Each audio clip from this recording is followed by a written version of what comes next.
الحمدللہ الحمدللہ رب العالمین والصلاة والسلام علی محمد الامین اعوذ باللہ من الشیطان الرجیم بسم اللہ الرحمن الرحیم۔ خواتین و حضرات، ہم میزان حصہ دوم میں چھٹے باب کا مطالعہ کر رہے ہیں۔ اس کا عنوان ہے قانون جہاد۔ تمہید کا مطالعہ ہم نے کر لیا تھا، اور اس میں جس چیز کو میں نے واضح کرنے کی کوشش کی وہ یہ تھی کہ قرآن مجید میں ہمیں دو صورتوں میں جہاد کا حکم ملتا ہے۔ جہاد بمعنی قتال، دو صورتوں میں جنگ کا حکم دیا گیا ہے۔ ان میں سے ایک صورت وہی ہے جس میں پوری انسانیت جنگ کو جائز رکھتی ہے، یعنی ظلم کے خلاف جنگ، عدوان کے خلاف جنگ، کسی قوم کی سرکشی کے خلاف جنگ، اس کی شوریدہ سری کے خلاف جنگ۔ دوسری صورت منکرین حق کے خلاف جنگ ہے۔ میں نے یہ عرض کیا تھا کہ اس میں جو غلطی لوگوں کو لگی وہ یہ تھی کہ انہوں نے اس کو شریعت کا حکم سمجھا، درا حالے کہ اس نوعیت کے تمام احکام اس سنت الہی سے متعلق ہیں جو اللہ تعالیٰ نے اپنے رسولوں کے ذریعے سے اتمام حجت کے بعد جزا و سزا کے لیے مقرر کر رکھی ہے۔ میں اس سنت الہی کی وضاحت اس کتاب میں جگہ جگہ کر چکا ہوں۔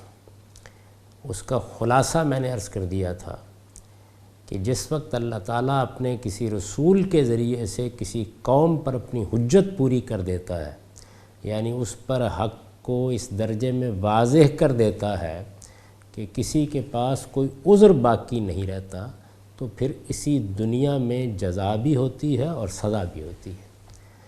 چنانچہ اس نوعیت کے تمام احکام جن میں مشرکین کے خلاف اقدام کا حکم دیا گیا ہے، اہل کتاب کے خلاف اقدام کا حکم دیا گیا ہے، اس نوعیت کے تمام احکام اس سنت الہی سے متعلق ہیں۔ یہ سزا ہے، عذاب ہے، اس کا جنگ اور قتال سے کوئی تعلق نہیں ہے۔ اس کے لیے جن دو آیتوں کا میں نے انتخاب کیا ان پر بھی اس کتاب کے طالب علموں کو توجہ کرنی چاہیے۔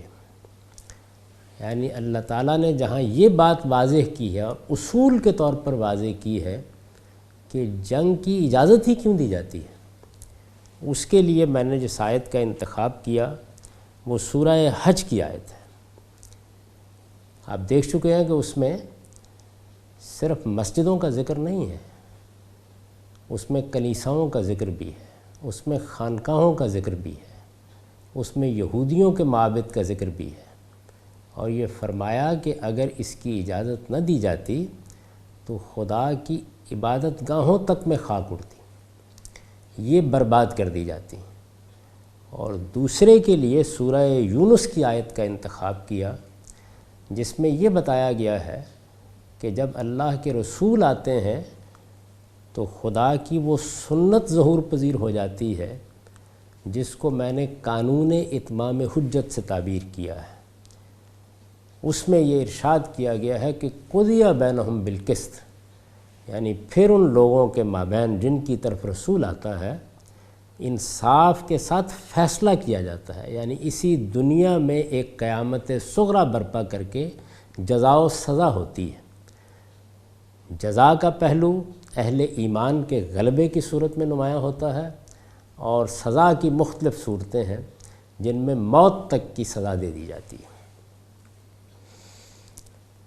اب ہم یہ دیکھیں گے کہ اس جہاد کا اذن مسلمانوں کو کس موقع پر دیا گیا اور کس وجہ سے دیا گیا۔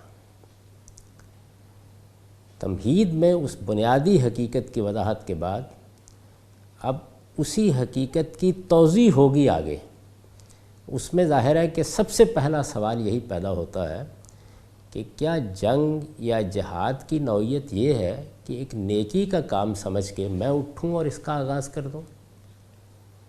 کیا اس کی نوعیت یہ ہے کہ ایک جتھا بنایا جائے اور اس کا آغاز کر دیا جائے؟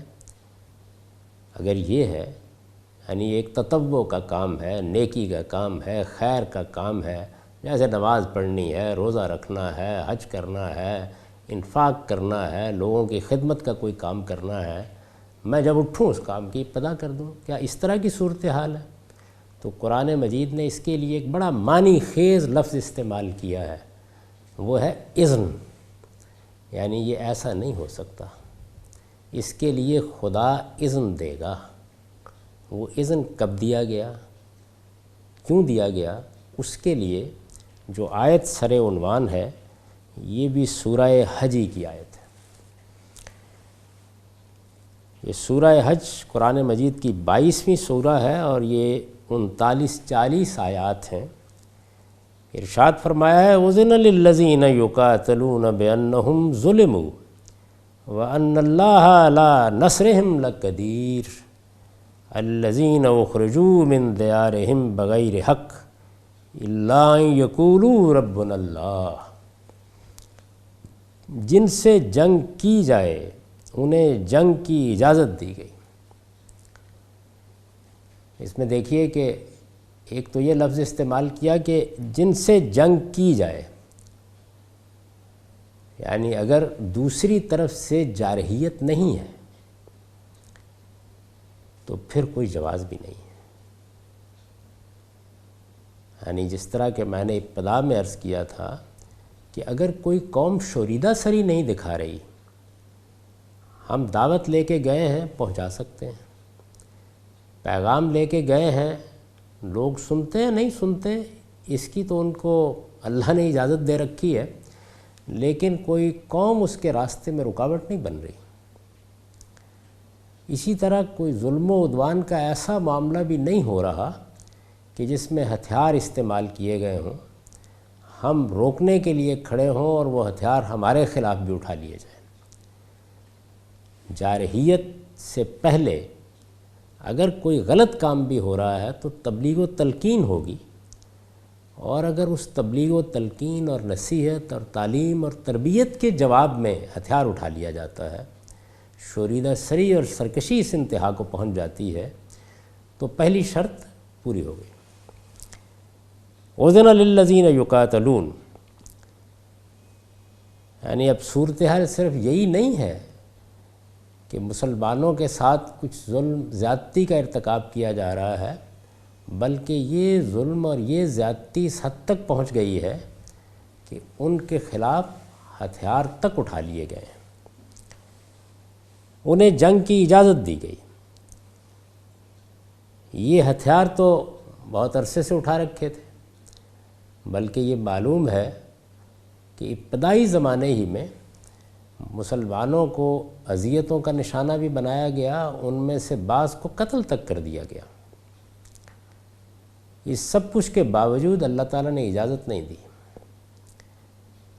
سیرت کی کسی کتاب میں اگر آپ مکے کے واقعات پڑھیں تو غلاموں اور زیر دستوں کے ساتھ جو معاملہ قریش کے سرداروں نے کیا ہے، اس کو پڑھنے کے بعد آدمی کے اوپر ایک عجیب کیفیت طاری ہوتی ہے کہ وہ کیا اللہ کے بندے تھے جنہوں نے ان حالات میں حق کی شہادت دی، اور وہ کس طرح کے ظالم لوگ تھے جو اس طرح کے شدائد پر اتر آئے۔ لیکن اللہ تعالیٰ نے اجازت نہیں دی، اب یہ اجازت دی جا رہی ہے۔ الفاظ یہ ہیں کہ اذن للذین یقاتلون، جن سے جنگ کی جائے انہیں جنگ کی اجازت دی گئی، یعنی اب مسلمانوں سے کہا گیا کہ وہ بھی ہتھیار اٹھا سکیں گے۔ کیوں؟ بأنہم ظلموا، اس لیے کہ ان پر ظلم ہوا ہے۔ اس سے میں نے وہ عنوان قائم کیا ہے کہ ظلم و عدوان کے خلاف جنگ۔ جہاد اور قتال کی دو صورتیں ہیں، ایک ظلم و عدوان کے خلاف جنگ۔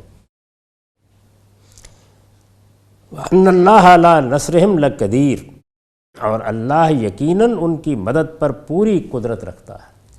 یعنی مطلب یہ ہے کہ اگر اب وہ اقدام کرنا چاہیں، اب وہ ظلم کا جواب دینا چاہیں، اب وہ زیادتی کی سزا اپنے مخالفین کو دینا چاہیں، تو اللہ اجازت بھی دے رہا ہے اور اللہ نصرت کا وعدہ بھی کر رہا ہے۔ اس ظلم کی مزید وضاحت کی ہے۔ الذین اخرجوا من دیارہم بغیر حق، وہ جو اپنے گھروں سے ناحق نکال دیے گئے، گھروں سے ناحق نکال دیے گئے، یہ اپنی ذات میں بھی بڑا ظلم ہے، لیکن اس ظلم کی شناخت کو واضح کیا ہے کہ کس جرم میں نکال دیے گئے۔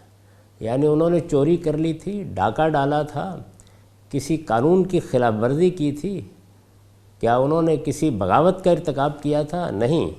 الا ان یقولوا ربنا اللہ، صرف اس بات پر گھروں سے نکال دیے گئے کہ وہ کہتے تھے کہ ہمارا رب اللہ ہے۔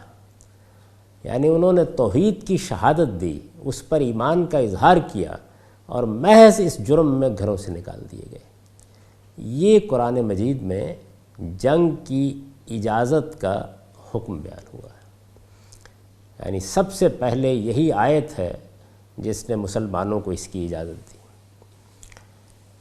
میں نے لکھا یہ قرآن کی پہلی آیات ہیں جن میں مہاجرین صحابہ کو اس بات کی اجازت دی گئی کہ وہ اگر چاہیں تو جارحیت کے جواب میں جنگ کا اقدام کر سکتے ہیں۔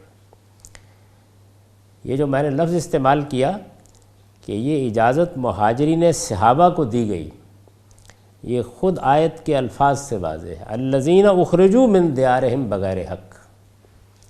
اس سے یہ بات آپ معلوم ہو گئی کہ اگرچہ یہ سورہ مکی ہے، لیکن اس کا یہ حصہ اس وقت نازل ہوا ہے جب کہ ہجرت کا واقعہ ہو چکا ہے۔ یہ قرآن کی پہلی آیات ہیں جن میں مہاجرین صحابہ کو اس بات کی اجازت دی گئی کہ وہ اگر چاہیں تو جارحیت کے جواب میں جنگ کا اقدام کر سکتے ہیں۔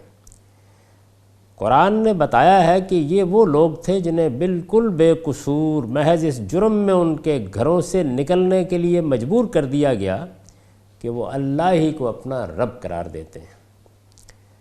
قریش کے شدائد و مظالم کی پوری فرد قرارداد جرم اگر غور کیجئے تو اس ایک جملے میں سمٹ آئی۔ یعنی یہ جو قرآن مجید نے فرمایا نا کہ الذین اخرجوا من دیارہم بغیر حق الا ان یقولوا ربنا اللہ، یہ چند الفاظ کا ایک جملہ ہے، لیکن اس پوری فرد جرم کو بیان کر دیتا ہے جس کی وجہ سے اللہ تعالیٰ یہ اجازت دے رہے ہیں۔ اس کی وجہ یہ ہے کہ کوئی شخص اپنے وطن اور گھر بار کو اس وقت تک چھوڑنے کے لیے آمادہ نہیں ہوتا جب تک اس کے لیے وطن کی سرزمین بالکل تنگ نہ کر دی جائے۔ بِأَنَّهُمْ ظُلِمُوا کا اشارہ انہی مظالم کی طرف ہے، اور قرآن نے انہی کی بنیاد پر مسلمانوں کو یہ حق دیا ہے کہ اب وہ جارحیت کے خلاف تلوار اٹھا سکتے ہیں۔ اس سے جو حقیقت واضح ہوئی وہ یہ ہوئی کہ یہ ظلم ہے، پرسیکیوشن ہے، عدوان ہے، جس کی وجہ سے اللہ تعالیٰ نے یہ بات روا رکھی کہ اب مسلمان بھی تلوار اٹھا سکتے۔ پیچھے مڑ کے دیکھیے تو تمہید میں یہی بات واضح کی گئی تھی کہ جنگ کی، جہاد کی، قتال کی اجازت اس لیے دی گئی ہے کہ ظلم کا دفاع کیا جا سکے، ظلم کو روکا جا سکے، قوموں کی سرکشی اور شوریدہ سری پر ان کی تعذیب کی جا سکے۔ اور میں نے یہ واضح کر دیا تھا کہ یہ ہمارے دین کا بھی حکم ہے، اور اس کو انسانی ضمیر عالمی سطح پر قبول بھی کرتا ہے۔ چنانچہ اقوام متحدہ بھی جنگ کی اجازت دیتی ہے، اور جب دیتی ہے تو اسی اصول پر دیتی ہے۔ جارحیت ہوئی ہے، ظلم و عدوان کا ارتکاب ہوا ہے، کسی قوم نے سرکشی کا ارتکاب کیا ہے، اس کے بعد پھر جنگ کی اجازت دی جاتی ہے۔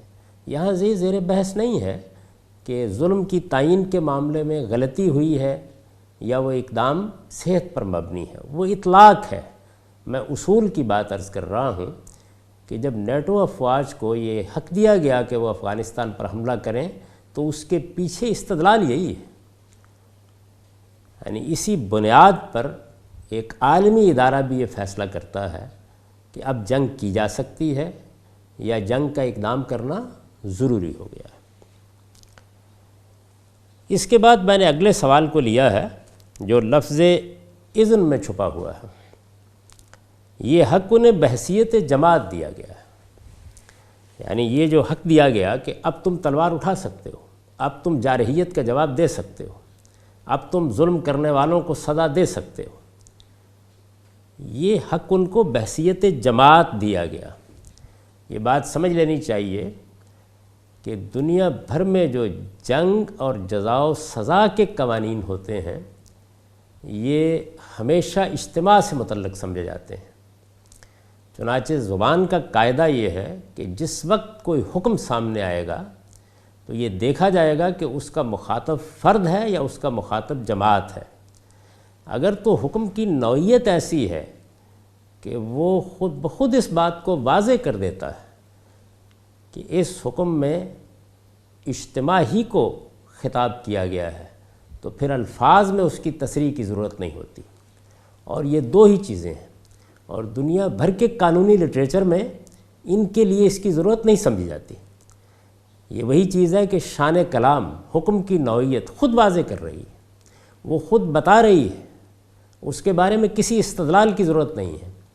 اور دوسری وہ چیزیں ہیں کہ کسی انفرادی نوعیت کے معاملے کو اجتماع سے متعلق کیا جائے، اس میں پھر الفاظ میں صراحت کی ضرورت ہوتی ہے۔ یہ حق انہیں بحیثیت جماعت دیا گیا ہے۔ زبان کے اسالیب سے واقف ہر شخص جانتا ہے کہ قتال کی جو آیتیں بھی قرآن میں آئی ہیں مسلمان اپنی انفرادی حیثیت میں ان کے مخاطب ہی نہیں ہیں۔ حدود و تعزیرات کی طرح ان آیات کے مخاطب وہ بحیثیت جماعت ہیں، یعنی مسلمانوں کی پوری جمعیت، ان کا نظم اجتماعی۔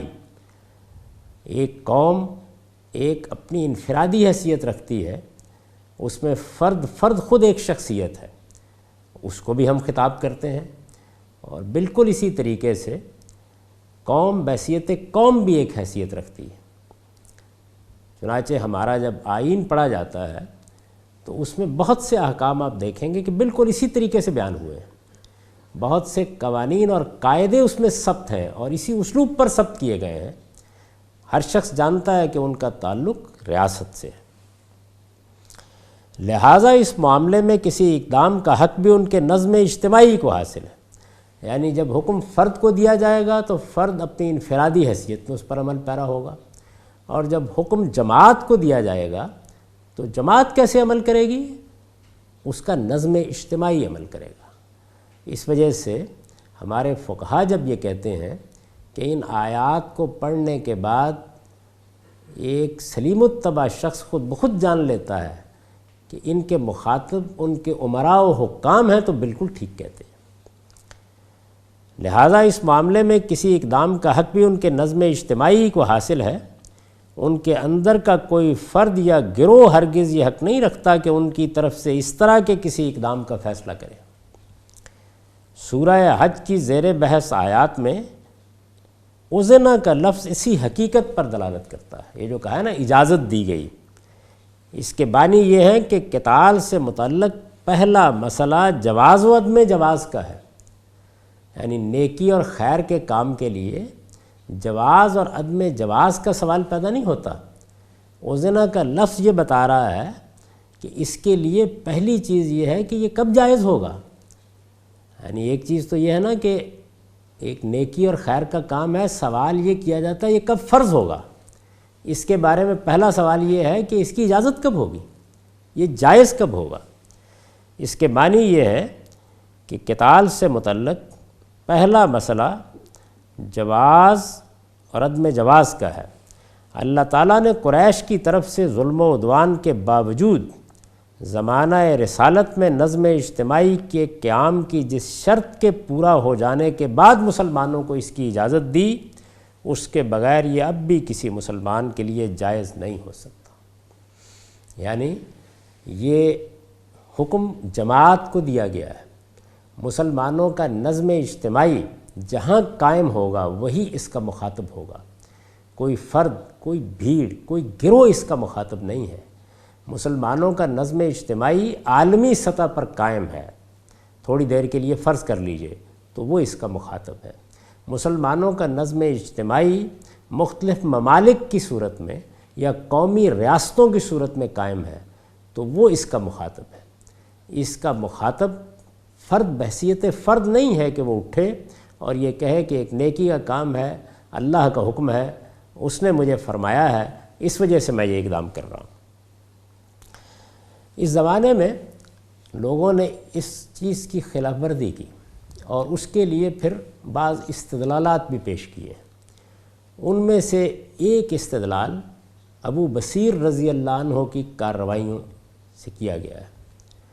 یہ معلوم ہے کہ رسالت مآب صلی اللہ علیہ وسلم نے جب حدیبیہ کا معاہدہ کیا تو اس میں ایک شرط یہ بھی تھی کہ اگر کوئی شخص مسلمانوں میں سے قریش کے پاس ہوگا اور وہ وہاں سے آنا چاہے گا، مسلمان اس کو واپس کر دیں گے، لیکن اگر ادھر سے کوئی قریش کے پاس جائے گا تو اسے واپس نہیں کریں گے۔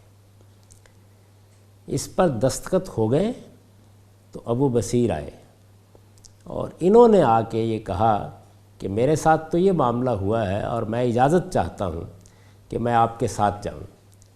رسالت مآب صلی اللہ علیہ وسلم نے ان کو اجازت نہیں دی۔ انہوں نے جا کے ایک جگہ پہ ڈیرا ڈال دیا اور پھر وہاں سے یہ قریش کے خلاف کچھ کارروائیاں کرتے تھے۔ تو بعض لوگ ان کارروائیوں سے یہ استدلال کرتے ہیں کہ ایک فرد کی حیثیت سے بھی ہم جنگ کا اقدام کر سکتے ہیں۔ اس پر میں نے تبصرہ لکھا ہے کہ اس زمانے میں بعض لوگ اس کی تردید میں، یعنی یہ جو اصول اوپر بیان کیا گیا ہے، اس کی تردید میں صلح حدیبیہ کے بعد قریش کے خلاف ابو بصیر رضی اللہ عنہ کی غارت گری سے استدلال کرنا چاہتے ہیں۔ ابو بصیر رضی اللہ عنہ نے سمندر کے کنارے جا کر اس شاہراہ پر ڈیرا ڈال دیا تھا جہاں سے ان کے قافلے گزرتے تھے، اور یہ بالعموم تجارتی قافلے ہوتے تھے، اور پھر وہ ان پر حملہ بھی کرتے تھے۔ قریش کے خلاف ابو بصیر رضی اللہ عنہ کی غارت گری سے استدلال کرنا چاہتے ہیں، یہ محض علم و نظر کا افلاس ہے۔ قرآن مجید نے سورہ انفال کی آیت 72 میں پوری صراحت کے ساتھ فرمایا ہے کہ جو لوگ ہجرت کر کے مدینہ منتقل نہیں ہو سکے ان کے کسی معاملے کی کوئی ذمہ داری رسول اللہ صلی اللہ علیہ وسلم اور ریاست مدینہ کے مسلمانوں پر عائد نہیں ہوتی۔ یعنی پہلی چیز تو یہ ہے کہ اس کا کوئی تعلق اس سے نہیں کہ یہ رسالت مآب صلی اللہ علیہ وسلم کی اجازت سے ہوا یا اس کی ذمہ داری مسلمانوں پر عائد ہوتی ہے۔ مسلمانوں کا ایک نظم موجود تھا، جب تک کوئی آدمی اس نظم میں شامل نہیں ہو جاتا تھا، ہجرت کر کے اس کا حصہ نہیں بن جاتا تھا، اس وقت تک اللہ تعالیٰ نے واضح کر دیا سورہ انفال میں کہ مسلمانوں پر اس کے کسی اقدام کی کوئی ذمہ داری نہیں۔ چنانچہ ابو بصیر نے اگر کوئی اقدام کیا ہے تو وہ اپنے طور پر کیا ہے، اور اس اقدام سے اگر کسی قانون، کسی قاعدے، کسی ضابطے کی خلاف ورزی ہوئی ہے تو اس کی ذمہ داری بھی انہی پر عائد ہوتی ہے۔ نبی صلی اللہ علیہ وسلم یا مسلمانوں پر اس کی کوئی ذمہ داری عائد نہیں ہوتی۔ لیکن بات اتنی ہی نہیں، میں نے لکھا ہے کہ پھر یہی نہیں، بخاری کی روایت کے مطابق، اس کا حوالہ میں نے دے دیا ہے، خود حضور نے ابو بصیر کے ایک اقدام پر یہ تبصرہ فرمایا ہے کہ ویل امہ مسر حرب لو کان لہ عہد، اس کی ماں پر آفت آئے، اسے کچھ ساتھی مل گئے ہوتے تو جنگ کی آگ بھڑکا دیتا۔ یہ تو اردو میں بامحاورہ ترجمہ میں نے کر دیا، مسر حرب کا مطلب یہ ہے کہ یہ تو جنگ کا آلہ بن جاتا۔ تو اس سے خود حضور نے اپنی ناپسندیدگی کا اظہار کر دیا ہے کہ یہ اقدامات، خدا کا شکر ہے کہ اس کی ذات تک محدود رہے ہیں، اگر کوئی 2، 4، 5، 10 لوگ اور ہوتے اور ان اقدامات کی شدت بڑھ جاتی تو عین ممکن ہے کہ ہم اس وقت جو حدیبیہ کا معاہدہ کر کے امن کی کوشش کر رہے ہیں، یہ کوشش غارت ہو کے رہ جاتی۔ یہ نبی صلی اللہ علیہ وسلم کا تبصرہ ہے اور یہ بخاری میں نقل ہوا ہے۔ اس سے اندازہ کیا جا سکتا ہے کہ اس معاملے میں آپ کی رائے کیا تھی۔ یہ جملہ معترضہ تھا، ایک ضمنی بات، اس کو میں نے یہاں ایک نوٹ ہی میں بیان کیا ہے۔ اس سے مقصود صرف یہ بتانا ہے کہ اگر کسی جگہ صحابہ کرام کے زمانے میں اس نوعیت کے کوئی انفرادی واقعات ہوئے ہیں تو ان کو ان کی جگہ رکھ کر دیکھنا چاہیے کہ ان کی نوعیت کیا ہے، کیا ان کی ذمہ داری فی الواقع مسلمانوں پر عائد ہوتی ہے، اگر کوئی اقدام کیا گیا ہے تو اس اقدام کے پیچھے کیا محرکات تھے، اس طرح کی ساری چیزوں کو دیکھنا چاہیے۔ انفرادی واقعات یہ اہمیت نہیں رکھتے کہ ان سے ہم اصولوں کا استخراج کریں۔ قرآن مجید نے بالکل واضح طور پر یہ بات کہہ دی ہے کہ اللہ کے اذن کے بغیر جہاد نہیں ہو سکتا۔ اور اذن کب دیا گیا؟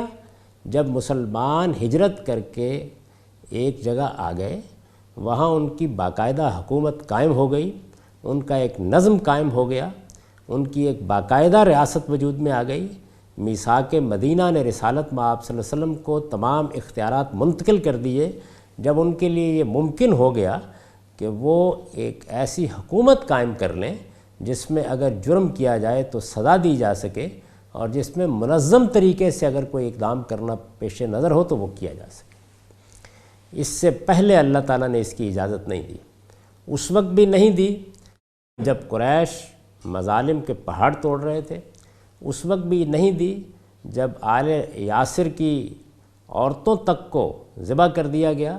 اس کی اجازت اس وقت دی گئی جب مسلمان منظم ہو گئے، ان کا ایک باقاعدہ ریاستی نظم قائم ہو گیا، ان کو سیاسی اقتدار حاصل ہو گیا۔ رسالت مآب صلی اللہ علیہ وسلم صرف خدا کے پیغمبری کی حیثیت سے ان کے لیے مطاع نہیں رہے، آپ کے پاس اقتدار بھی آ گیا۔ اس کے بعد اللہ تعالیٰ نے اس کی اجازت دی۔ چنانچہ نبی صلی اللہ علیہ وسلم نے اسی بنا پر فرمایا ہے، انما الامام جنہ یقاتل من ورائہ ویتق بہ۔ یہ بھی بخاری کی روایت ہے، مسلمانوں کا حکمران ان کی سپر ہے، قتال اسی کے پیچھے رہ کر کیا جاتا ہے اور لوگ اپنے لیے اسی کی آڑ پکڑتے ہیں۔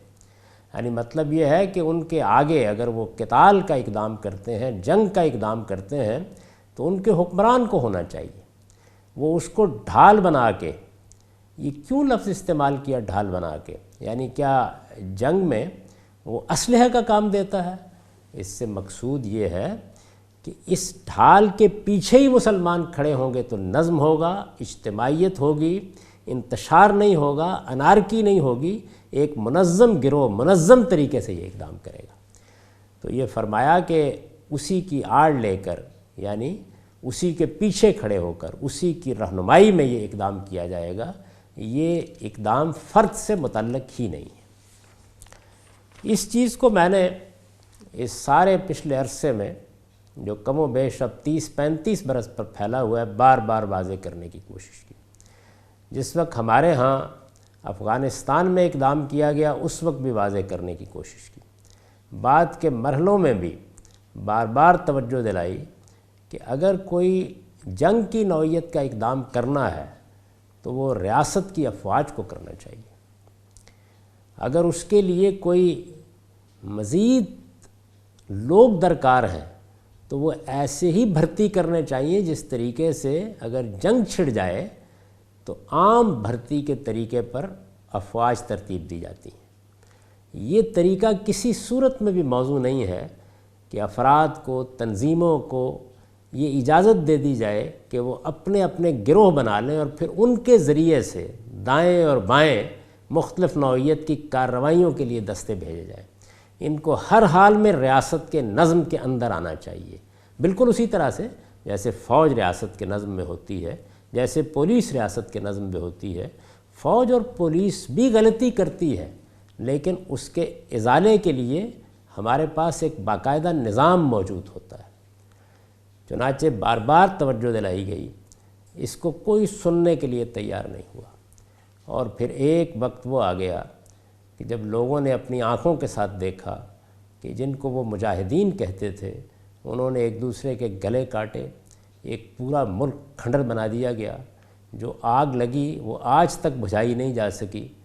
صرف افغانستان ہی نہیں، پاکستان بھی اس کے نتائج بھگت رہا ہے۔